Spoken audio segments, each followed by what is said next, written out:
Happy Christmas to all my Century units. It's your friendly neighborhood Centerman here, so back again with another classic WWE pay-per-view review. Actually, this is the final classic WWE pay-per-view of 2023. Originally, I was supposed to review TLC 2012. That's known for the Shield's first match of the company, but I kind of changed my mind on it, so I did a voting poll a few days ago on this channel for what classic WWE pay-per-view you want me to review to close out 2023, TLC 2012, or this show, ECW December to Dismember 2006, and the winner is ECW December to Dismember 2006. This is a show I'm going to review right now. So this show was at the James Brown Arena in Augusta, Georgia on the 3rd of December 2006. The attendance of the show was 4,800. December to Dismember 06 received about 90,000 pay-per-view buys. Wow! It was the lowest bought pay-per-view at the time, pre-Neville era. But it's not really the lowest bought WWE pay-per-view of all time. That goes to In Your House, Season Beatings, 1995. That show received about 80,000 pay-per-view buys. The commentators for December to Dismember 06 are Joey Styles and Taz. This show, wow, it's the worst pay-per-view in living memory or history. It's known for the Extreme Elimination Chamber match. Spoiler alert, that's won by Bobby Lashley. It was the swan songs of Paul Heyman and Big Show's time in the company, of their first run in the company, came back years later. I think this was the one and only ECW brand-only pay-per-view. This was the beginning of the end of stop doing brand-only pay-per-views. This is the only one that ECW done. After that, and that was the beginning of the end of doing brand-only pay-per-views in the first brand split, until they brought it back a decade later. I thought this was the one and only December to Dismember show they ever done. Nope. They done a second one. This is the second one, actually, in 2006. The first one was going back to the year of 1995. Wow. People probably most memorable for the 2006 show than the 1995 show. Wow. And by the way, this show took place 1 week after Survivor Series 2006. So, Survivor Series 06 was on the 26th of November.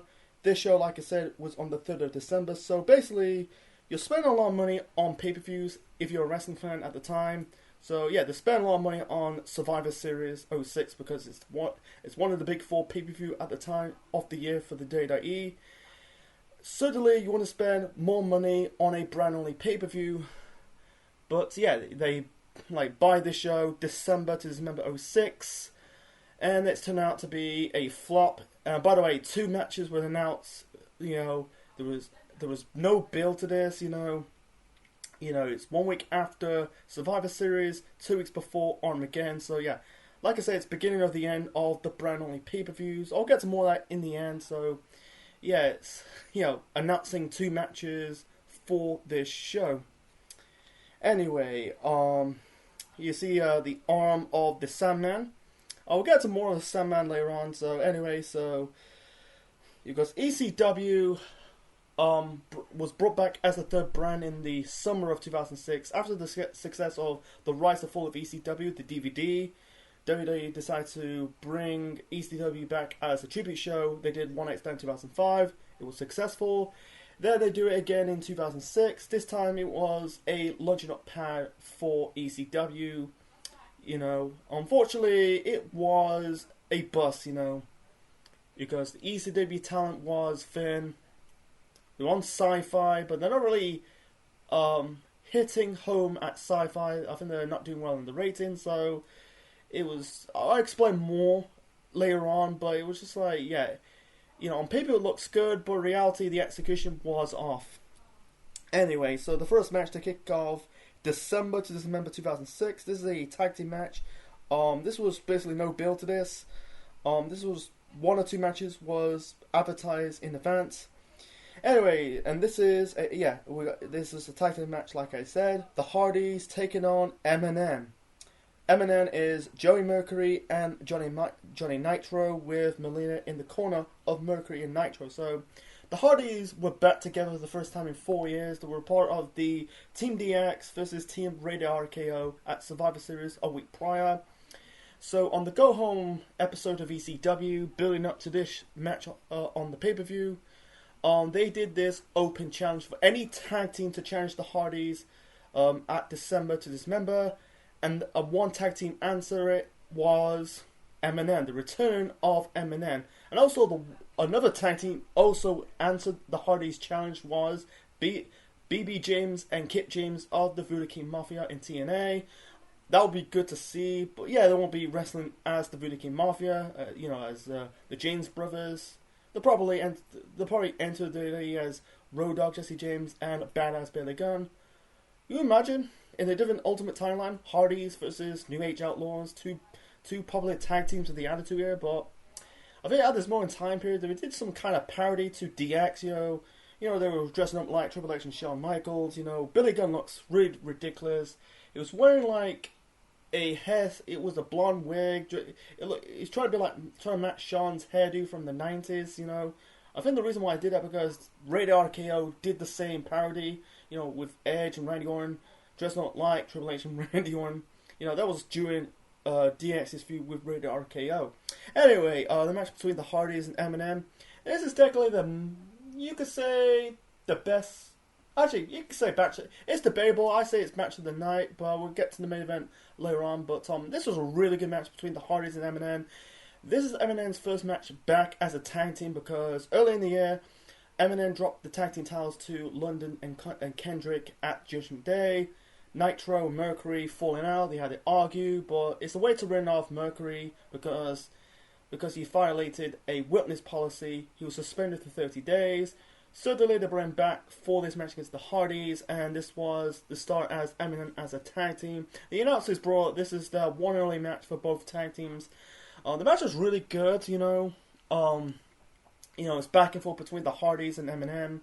One more of the match, Matt and Jeff grab, I think it was Mercury or Nitro by the arms and legs and kind of swinging like a hammer. It's really, it was a really good move. And then second half of the match, you had the MNM working on the Hardys. Every time Matt or Jeff doing attempt to do a hot tag, MNM cut him off. They did really stole from the Hardys playbooks. They hit their own poetry in motion. The teasing go for a twist of fate, but the Hardys stopped them. Melina, she was fine in this match. She was the manager of MNN. She was doing the screaming. That was part of her gimmick at the time, the screaming gimmick, got her over, She interfered a little bit in this match, it didn't really, I don't say helped it, but it's not really really hurt this match, I'm trying to say. I almost say helped it, but I mean hurt, but she didn't really hurt this match, she kind of got her shots in. I think it was on towards Matt or Jeff, I think it was towards Matt. Anyway, this match was really good. I thought it was half an hour. I feel like it was a half an hour match, but in reality it was only 22 minutes. Anyway, so in the end, Melina was taking the bullet for MNN. She interfered on the ring apron. Jeff grabbed Melina, and this time kissing Melina, snogging Melina, and then suddenly, Jeff got out of the way. Melina took the bullet. Nitro hit Melina with a drop kick. Selling her face, looked like she injured her nose. In the end, Matt did a double net. I think it wasn't really a net breaker. It looks like a two. I don't really call it a twist of fate. This is more like a Tower of London or a jawbreaker off the top rope on both Mercury and Nitro. Follow up with Hardy's Swanton Bomb onto both MNM members to win this match. And that was it. So a really good match for the Hardys. It's the really first match back as a tag team for the first time in 4 years. It was a good. I think if the Hardys losing in this match, I don't think that will hurt them because at this moment in time the Hardys were established stars. They don't really win or lose. I don't think losing will hurt the Hardys. Because before that, they're not really doing anything as a tag team because they move on to single stars. Jeff entered this match as the Intercontinental Champion. They went on to win the World Tag Team Championship the following year in 2007. But this was the beginning of the trilogy of the Hardys and MNN feud. So 2 weeks later at Armageddon, the SmackDown exclusive show, I think it was a fatal 4-way ladder match. Jeff did this spot off the top rope. It's kind of like a seesaw spot. He kind of did it on the ladder, and as a result, Mercury, his face got whacked with the same ladder, and in that match broke his face. You could tell it's an accident, throughout for the rest of the feud of Eminem and Hardys, Mercury was wearing that black mask, the fight at the Rumble, the blow-off was at No Way Out in February in 2007. That was just the end of the rivalry of Hardys, Eminem, and then suddenly Mercury ended up getting released. So, it's the beginning of the rivalry of the Hardys and Eminem. It starts on the show, December to Dismember 2006. After that, after the first two matches, the show started to go downhill. So the next match, we've got Matt Striker taking on Balls Mahoney in a Striker rules match. So this match is no build to this. Instead of the chamber match, there was no build to this. Instead of the main event, most of the matches has no build to it. Two matches was, like I said, announced in advance, but this match was kind of like made on the fly, no build. It was beefing up the card, and it's very like with the Hardys and Eminem. They're not really ECW guys, from Raw and SmackDown. So it's a Raw SmackDown match, but I'll get to more of that later on. But anyway, so this is a Strikers rules match between Matt Striker and Balls Mahoney. Striker is at this moment in time doing a teacher gimmick because that was his gimmick at the time. It's based on what he did in real life. In real life, he was an actual teacher. He got fired because he used one of his 6 days to go to wrestling matches or do wrestling matches. I think he took a double whammy because that's his second job. Teacher by day, wrestling by night. So why he got fired? But anyway, so in this Striker rules match, it's basically an extremely forced rules match. Is basically you cannot pull your opponent by the hair, eye gouging, do a move off the top rope, and mostly no foul language. Striker came out with a pink Argyle sweater vest and Argyle trunks, and in the back of his trunks there's a picture of himself. It's very cringe because every time the mouth portion of the picture of Matt Striker on his backside, it's kind of like it keeps creasing up to his asshole. I hate to describe this, and it looks like it's chewing itself, man. But anyway, so this match was basically purposely take Balls out of his usual environment, the extreme environment, It was more Matt style wrestling because the announcers brought that, before he was an actual professional wrestler, Balls Mahoney was an amateur wrestler at high school before he got banned for that sport because he got punched a referee in the face.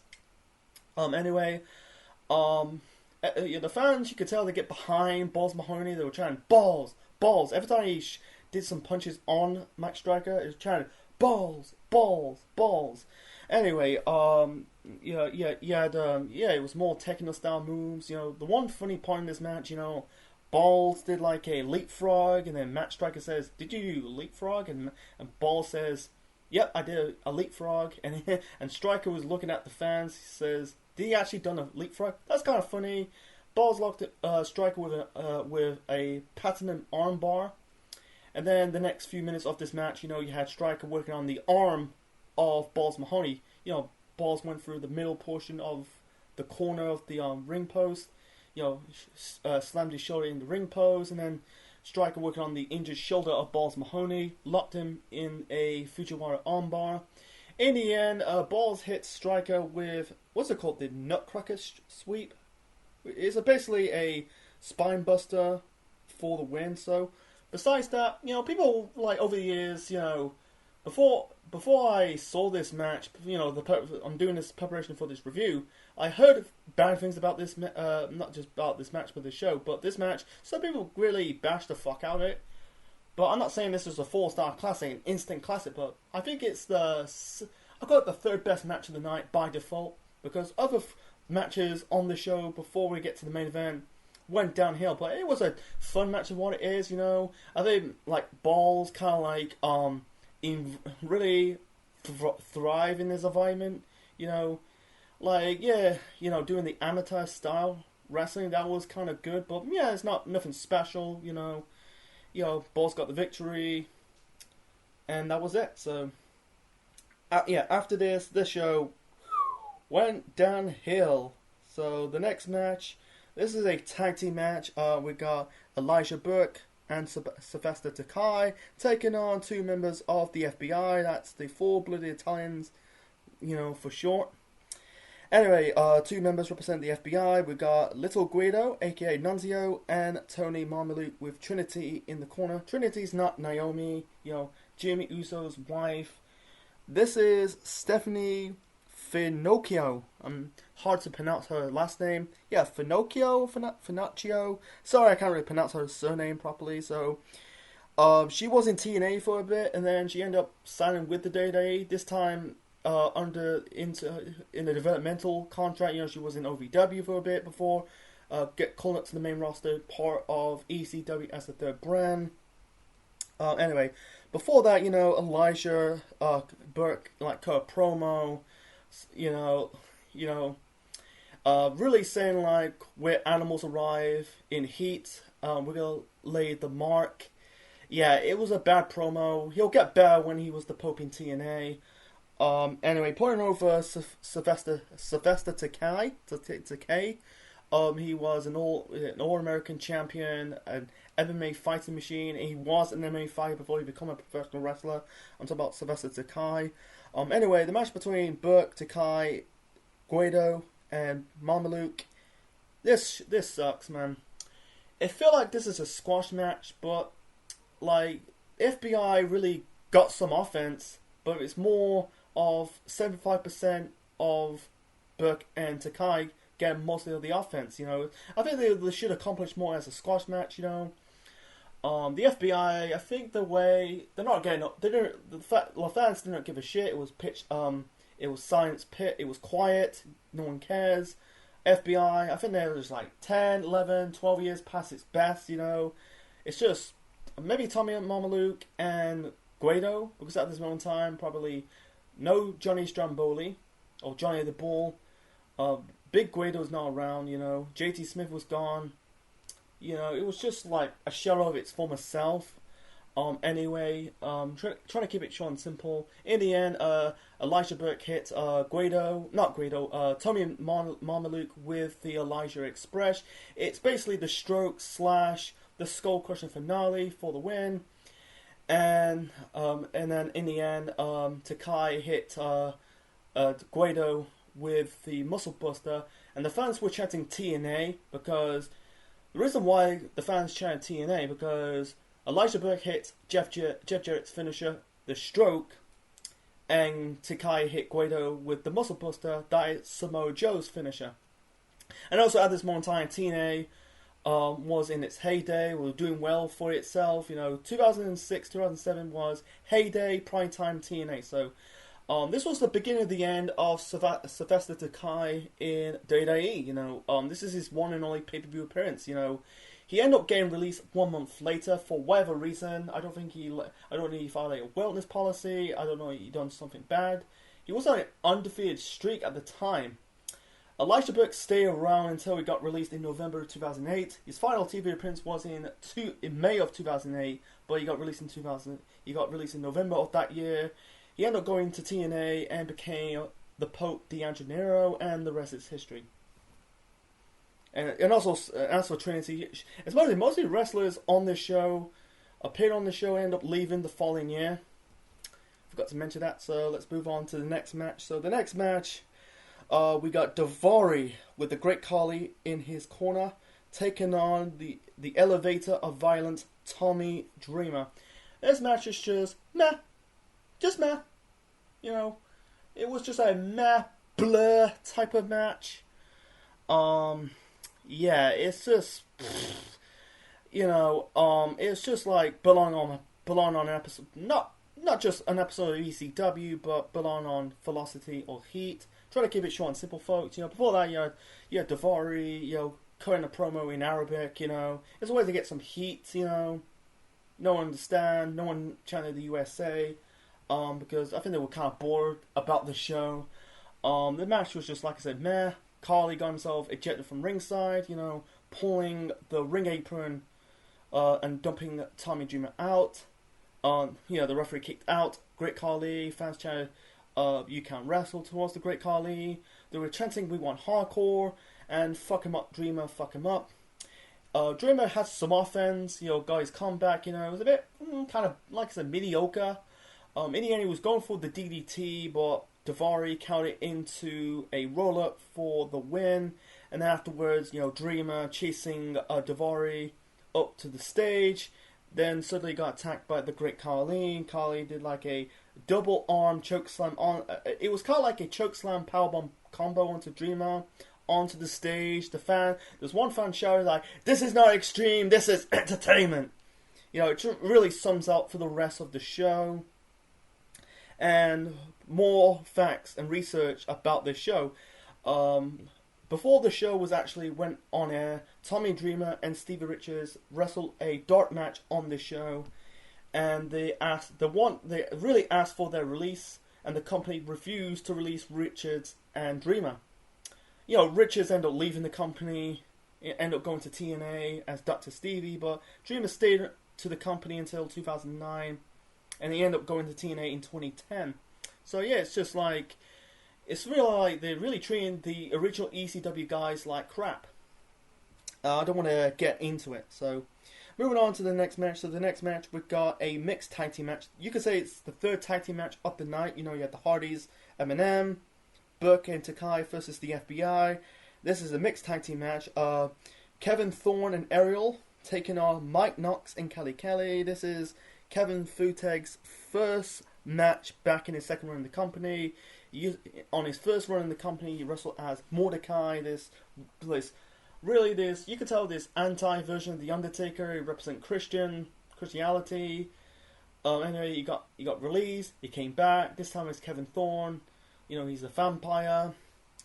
Ariel is Shelly Martinez. She ended up going to TNA the following year. With her real name. Her real name is Shelly Martinez. Anyway, so Mike Knox and Kelly Kay at this moment in time was doing this on-screen relationship, and Kelly Kelly is starting to have feelings towards CM Punk. She grabbed a mic and wished Punk for his match later on the show. That really made Mike Knox jealous, and Mike Knox in this version, this is before he had the big bushy beard. He ended up a part of Aces and Eights. He's very generic, feel like he's just not ready for primetime TV. That's the problem of ECW's third brand. Some of these wrestlers in ECW are not quite ready for primetime TV. They should have stayed in developmental for a little bit. It's just what it is. This match is the worst match of the night. It's just the worst match of the night, it was boring. And then, Kelly Kelly, she debuted when ECW began, as the third brand when they started doing shows at Sci-Fi. She was an expose dancer, she struggled to dance, and she doesn't have the most infamous in her first run in the company. It's basically a striptease gimmick, The most infamous moment for Kelly Kelly in her first run in the company is she don't know how to take off her bra, and also in this match, she didn't really wrestle in this match, she didn't really did any moves, she was getting her ass kicked by Ariel, and Ariel, they kind of exposed her ass a little bit. She was wearing, a thong and a see-through black skirt, seeing, Ariel's undergarments. That was it, but besides that, Shelly Martinez, she was not that good as well, I try to keep it short and simple, folks. In the end, Kelly Kelly was going for the tag. Knox, ditch her, kick her in the curb. wave at her and laugh. In the end, Ariel did like a double, not a double, it was basically a choke slam takedown for the win. Afterwards, Shirley, keep calling Shirley, Shirley Martinez, that's her real name, but with Ariel attack Kelly more after this match, and then suddenly you got James Forlington, aka the Sandman, came through the crowd and stops attack, really walloped Kevin Thorne and whacked him with the candlestick. That was good. I think he chased him out of the ring. Yeah, this is the gag for the Sandman's time in his first and only run with the company. I don't know if he was part of the Invasion in 2001. His gag when ECW appeared first on Sci-Fi is attacking wacky characters, the wrestling zombie and Nacho Libre, Nacho Libre or Lucha Libre, whatever that crappy superhero Lucha Libre wrestler. It was so goofy. Yeah, you could tell he was way past his best at the time. It's just what it is, but that was I think Sandman attacking Kevin Thorne was much better than the actual match. Anyway, moving on to the main event, folks. This is a Elimination Chamber match, but not just a normal Elimination Chamber match. This is an extreme Elimination Chamber match for the ECW World Heavyweight Championship. Big Show defending the belt against Rob Van Dam, CM Punk, Tess, Hardcore Holly, and Bobby Lashley. Originally, Sabu was supposed to be the sixth member of that match, but he was taken out earlier on the show. You got doctors and paramedics trying to giving Sabu a medical treatment. The fans were chanting bullshit. They're trying bullshit because Sabu's most over guy. Why you take him out in the Elimination Chamber match? There's reports that he's on very bad terms with the company, and also, there was rumors that Sabu was very, he's useless in normal matches. That's the company's word. He's very uninteresting in normal matches. He's better off with matches with stunts. So if he's useless of doing normal one-on-one matches, put him in a match with a lot of stunts.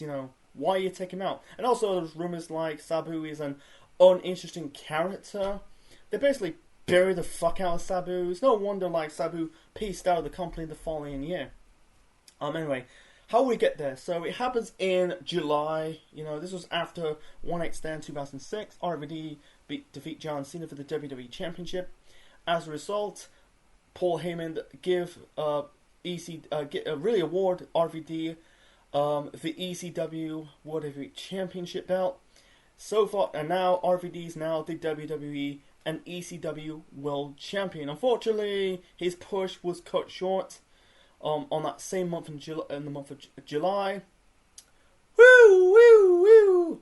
Bad boys, what you gonna do? What you gonna do? They're coming for you. Bad boys, what you gonna do? What you gonna do? They're coming for you. Yep, he got busted alongside Sabu of drug possession. That really killed RVD's push completely dead. I'll explain more of this one day if I review One Night Stand 2006. Anyway, that's the reason why RVD and Sabu are on very bad terms with the company.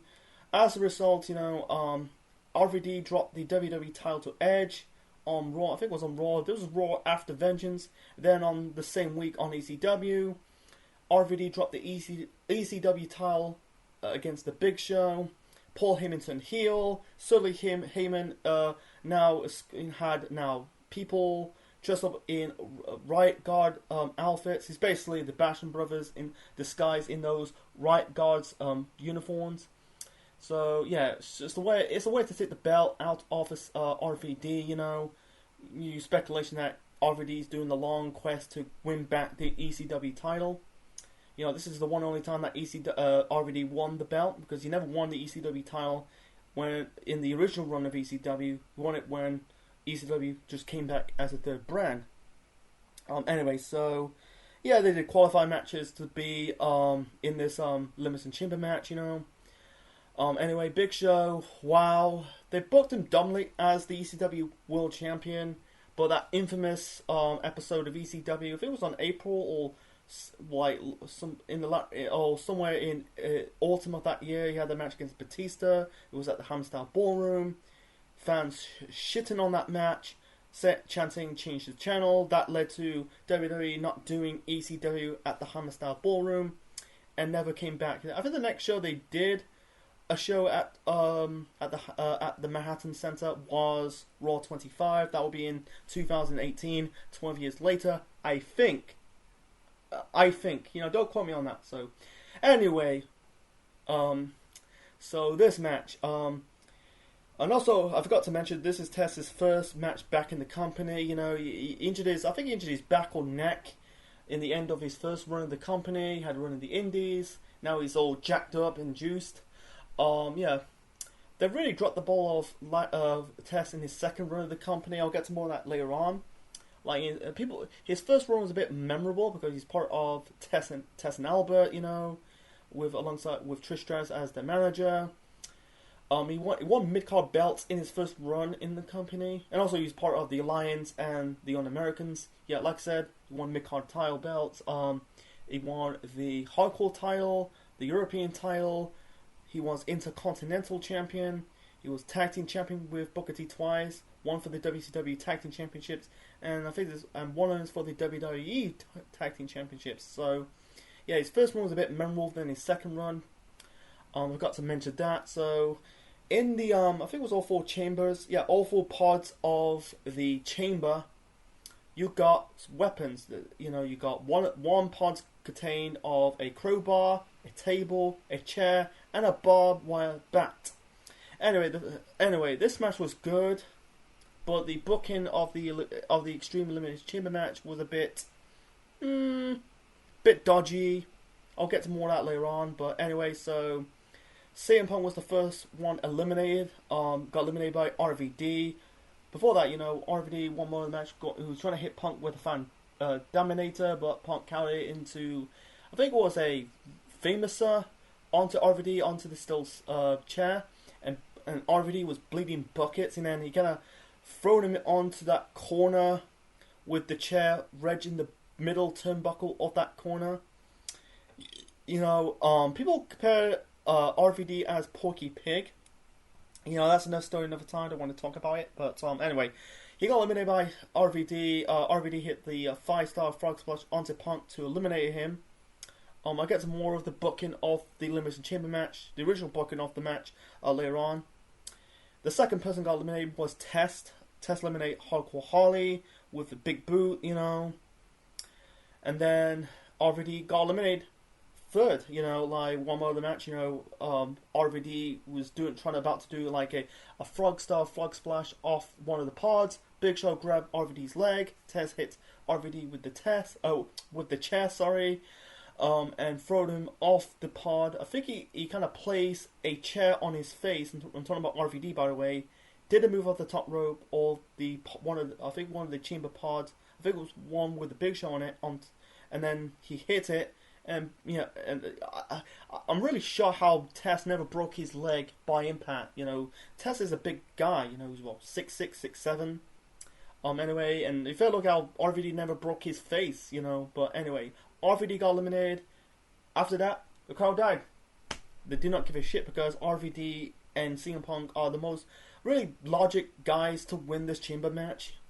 Anyway, so the next person to escape in this Extreme Elimination Chamber match was Bobby Lashley. Before that, you got Heyman's guards, trapping Lashley in his own pod, and and then you got you got Test taunting him with the crowbar. Anyway, so Lashley kind of escaped his cell pod, escaping the roof of the chamber pod, and before the Big Show came out, it's Test and Lashley. Lashley eliminated Test with the spear. The final two is Big Show, Bobby Lashley. This is the hype light is David versus Goliath. Big Show is a big man.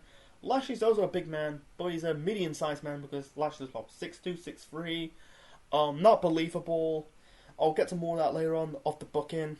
Anyway, so they had this sword shield fight. Big Show's holding the bat with the barbed wire on it. Lashley's holding the chair. In the end, no, not in the end, but you kind of throw Big Show into one of the chamber pods, and also you kind of throw him into the barbed wire bat placed on the chain walls of the chamber. After that, what's the reason why Big Show bled?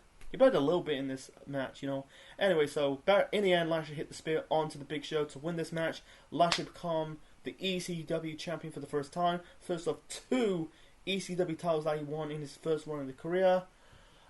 Seeing Lashley holding the belt up in the air, and the show went off the air. Heyman's upset, but after the show, Vince blamed Heyman for the disaster, not just for the pay-per-view, but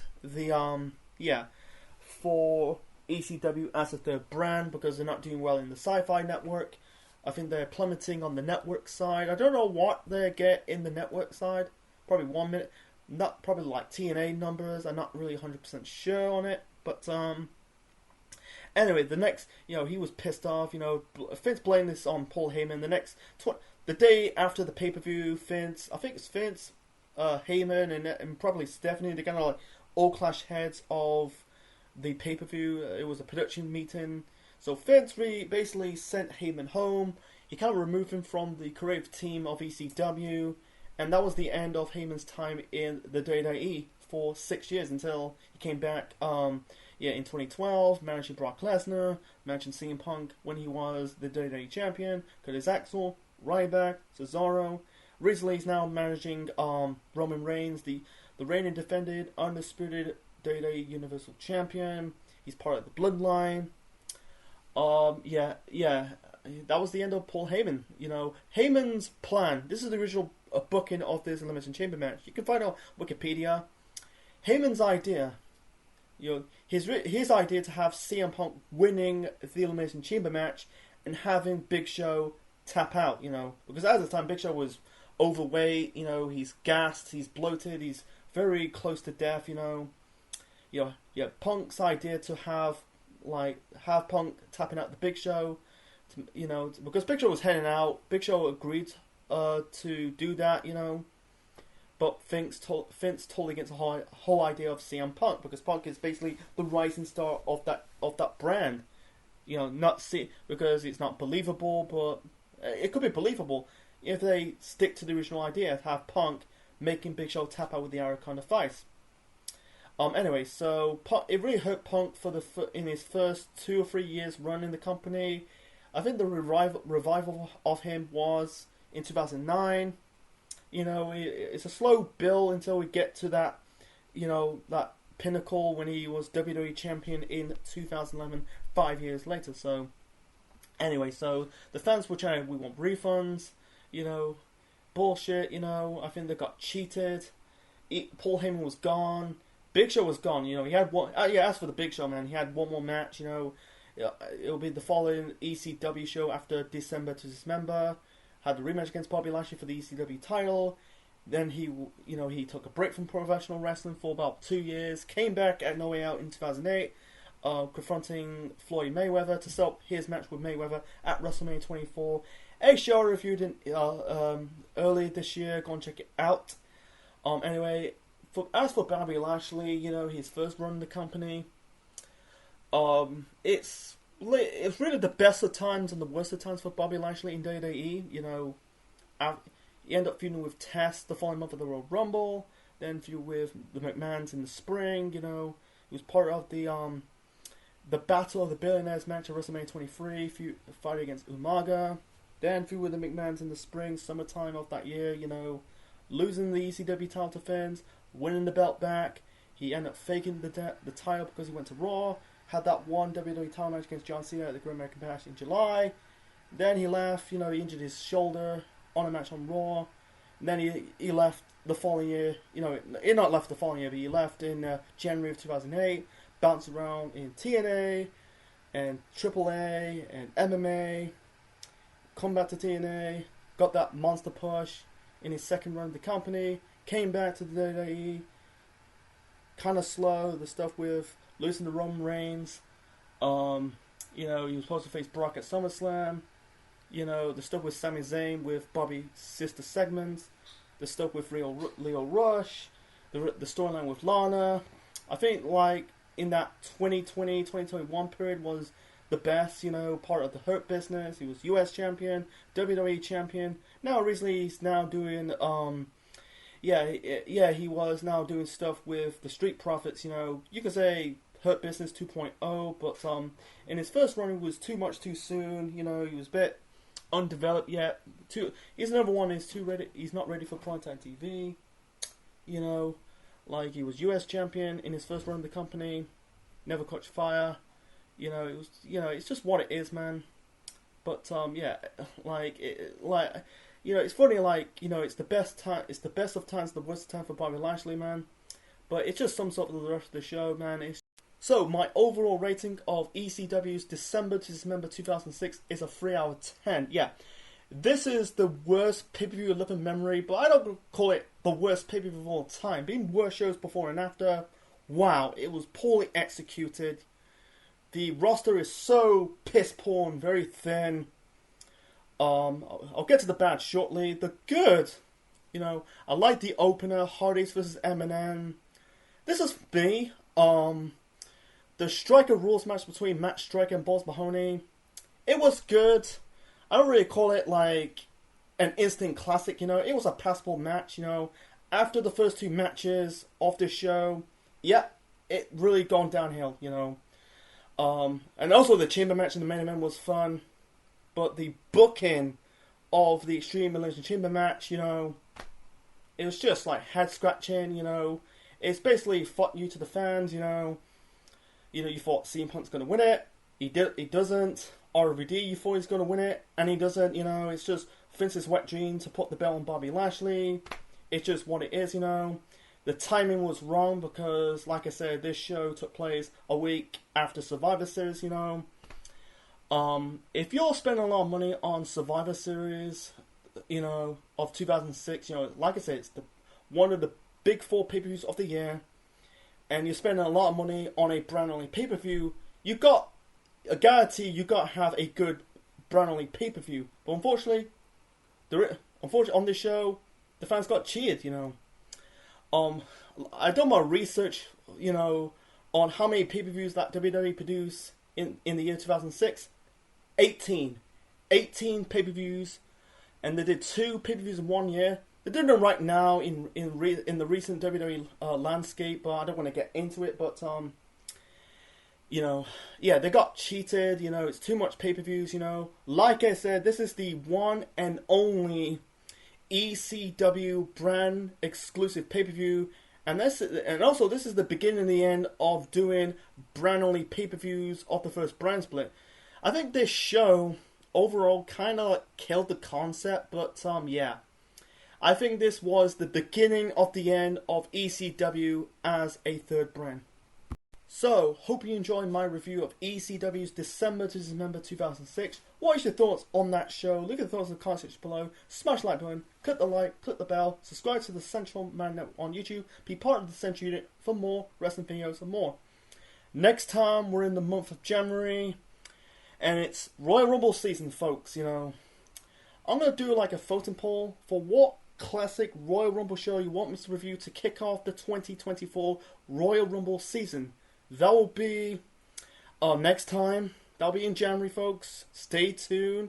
Until then, I wish all my Central Unit a happy Christmas, a happy post-Christmas, and a happy New Year.